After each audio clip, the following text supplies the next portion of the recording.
Good morning, you mongrels. Good morning.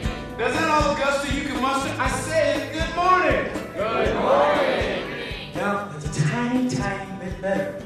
But I can still sense some students out there who are actually afraid to say good morning. Good morning. Yeah, that's what I like to hear. Because entirely too many young men and women today are completely paralyzed by their fears.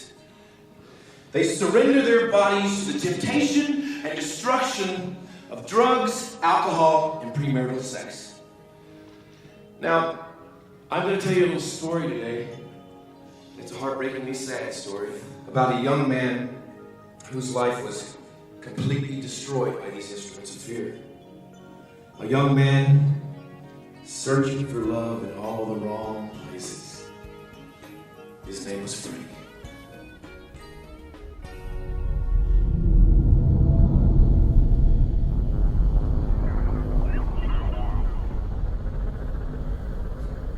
We're moving through time. What?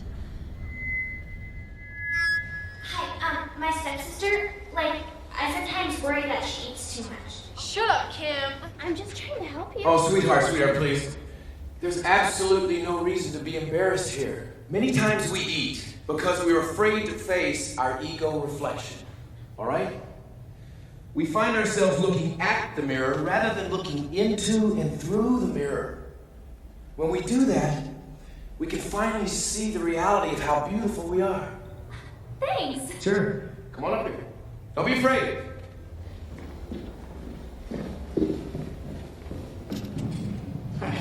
Hi. How can I find out what I want to be when I grow up? Oh, that's a hard one. Well, what I need you to do is look deep inside of yourself, deep within your heart, and find what it is in the world that makes you feel love. Pure, unconditional love. And go to that. In your studies, in your athletics, in your relationships, go towards love. Thank you. Come on up. Okay. Next.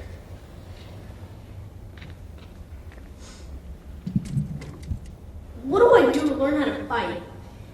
What do I do to learn how to fight? Son, violence is a product of fear. Learn to truly love yourself. Truly love yourself, and the world will be yours. Okay. Get yourself up here. All right. Good morning. Good morning. How much are they paying you to be here? Excuse me? What is your name, son? Gerald. Well, Gerald, I think you're afraid. Are you telling us this stuff so we can buy your book? Because I gotta tell you, if you are, that was some of the worst advice I ever heard. You see how sad this is? I want your sister to lose weight, tell her to get off the couch, stop eating Twinkies, and maybe go out for field hockey. You know what? No one ever knows what they want to be when they grow up. You know, it takes a little while to find that out, right, Jim? And you. Yeah, you. You're sick of some jerk shoving your head down the toilet. Well, you know what? Maybe you should lift some weights or take a karate lesson, and the next time he tries to do it, you kick him in the balls. Son, do you see this? Right. This is an anger prisoner, a textbook example. Prisoner. Do you see the fear, people? This boy is scared to death of the truth. Son, it breaks my heart to say this, but I believe you are a very troubled and confused young man. I believe you are searching for the answers in all the wrong places. You're right, actually. I am I'm pretty troubled and I'm pretty confused, but I'm afraid, really afraid. Really afraid, but I think you're fucking Antichrist.